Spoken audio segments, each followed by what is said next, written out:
Today, which Muslims in the world are persecuted the maximum?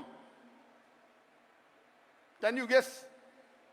Muslims in which part of the world are persecuted the maximum? Can you guess? From where? Myanmar, Palestine.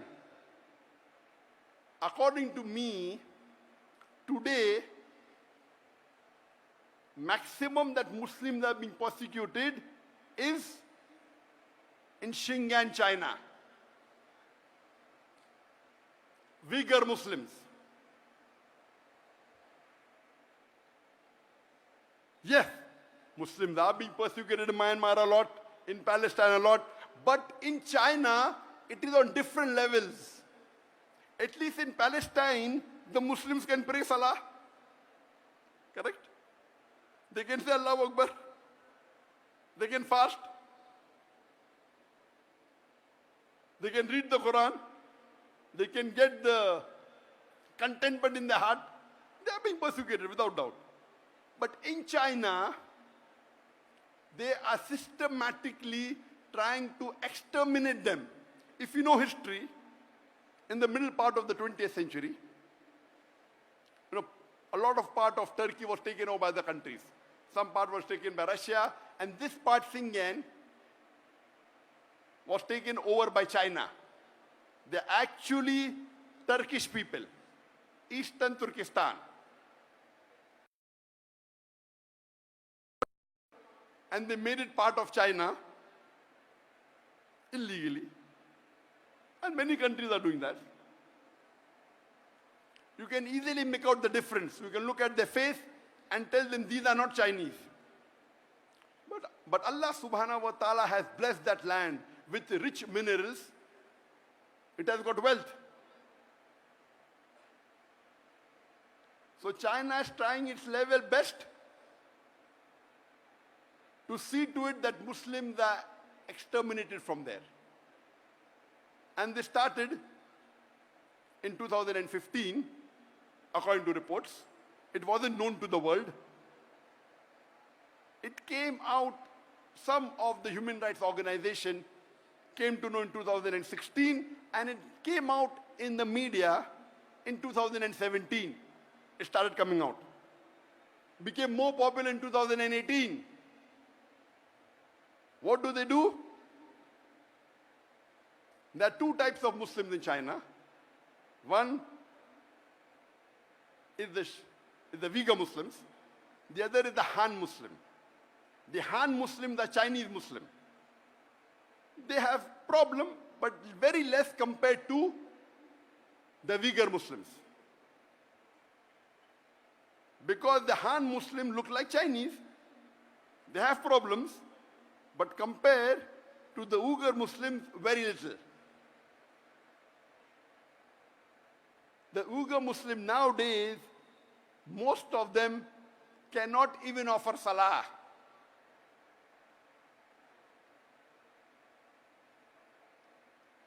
They're not allowed to fast. They are forced to have food during Ramadan. Many are forced to have alcohol. They aren't allowed to learn Arabic. And if they don't listen to the authorities, they are put into concentration camps. The Chinese government says this is re-education. Re-education.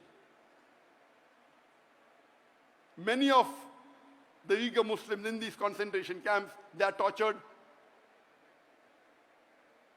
They are harassed. They are asked to give up their religion. They are asked to follow communism. And those that are outside, they are being tracked by cameras, by face recognition. And this has been leaked by the human organization. Almost all of them, they are non-Muslim organizations. So much so that 1 month before, in July, there were 22 countries that wrote a letter to UN objecting on the human rights violation against the Uyghur Muslim in China. 22 countries. There are about 195 countries in the UN. 22 countries wrote a letter to UN saying there is human rights violation in China against the Uyghur Muslims. And do you know, out of these 22 countries, there was not a single Muslim country which objected. All of them were non-Muslim country, mostly European country. Isn't it a shame? There are about 56 countries in the world, more than 25% of the countries in the world, they have majority Muslims. It were 22 non-Muslim countries who objected to the violation of human rights in UAE. And when interviews were taken of some of the heads of states, and some did say that Muslims are weak, it will not benefit us much to object. To tell you the fact, they may be right. What they're doing, if you did not object and kept quiet, they may be using the rule of the Sharia, let a small loss take place to prevent a big loss. The Sharia gives you permission in Islam, it's usul, that let a small loss take place to prevent a big loss.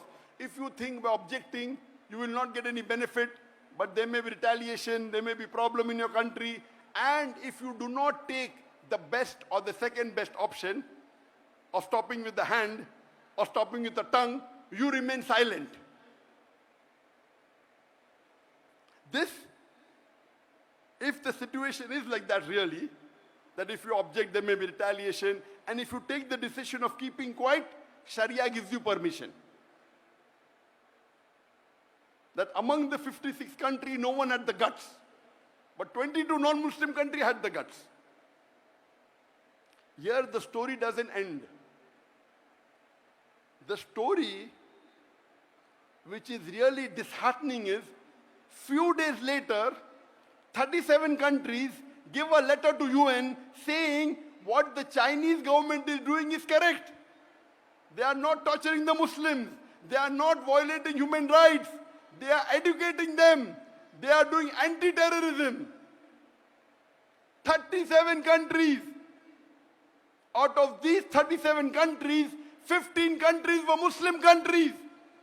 More than 40% of the countries which supported China, saying that what you're doing is right against the Muslims, what you're torturing them is correct, it is anti-terrorism, they were Muslims.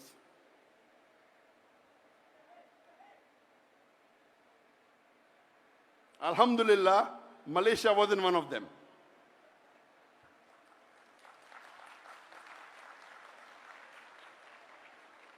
I don't want to take the names of the country which gave a letter, because I want to wake up the Muslims. By Allah's grace, I meet the heads of most of these countries.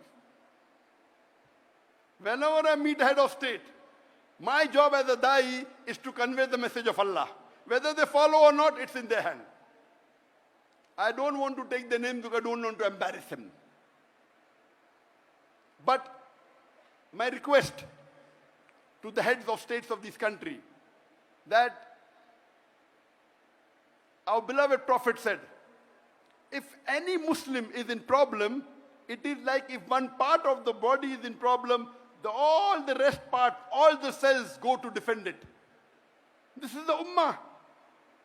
If any Muslim, he may be in any other part of the world, he's a Muslim, he's your brother in faith, you have to support him.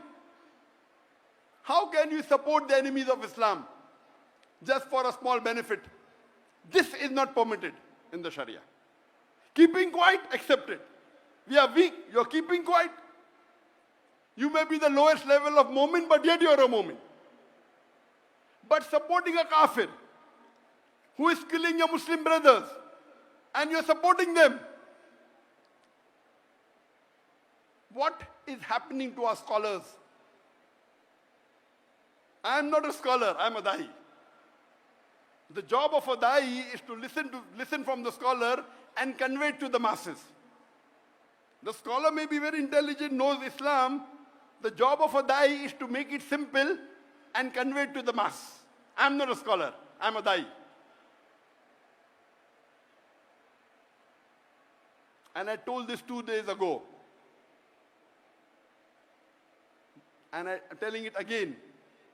That please don't exchange. What are you doing?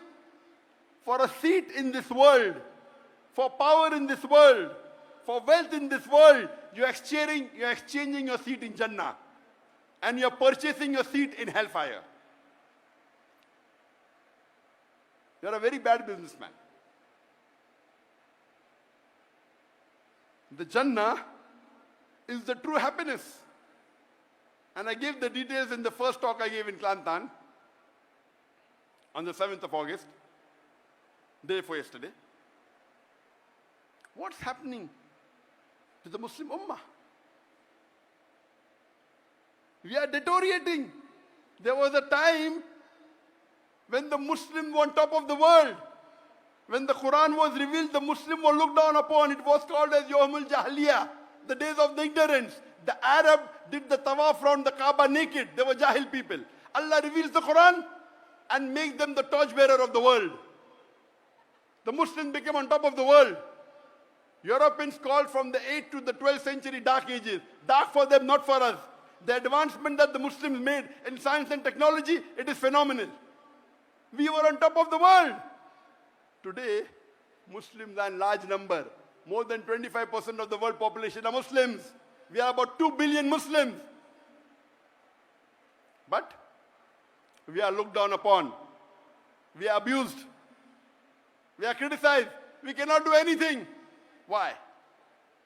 Because that time, at the time of the Sahabas, of the Khulafa Rashidin, the Muslims were close to the Quran and Sunnah. Today, we are far away from the Quran and Sunnah. At that time, we didn't have riches. We were poor. But we had the deen with us. Today, the Muslims are the richest in the world. We have the black gold. But we are looked down upon. Why? Because we are away from the Quran and Sunnah. I request my Muslim brothers all over the world.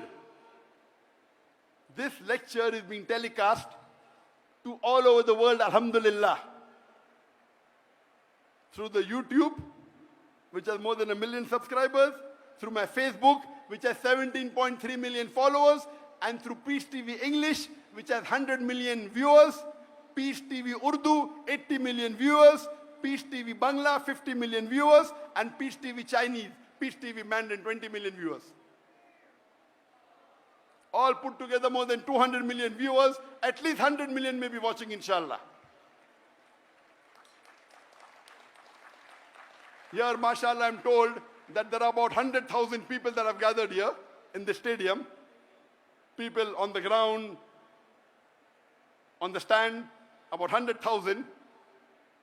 But the message, alhamdulillah, is reaching to more than 100 million. 1,000 times more. My request to the brothers and sisters all over the world is please come close to the Quran and Sunnah.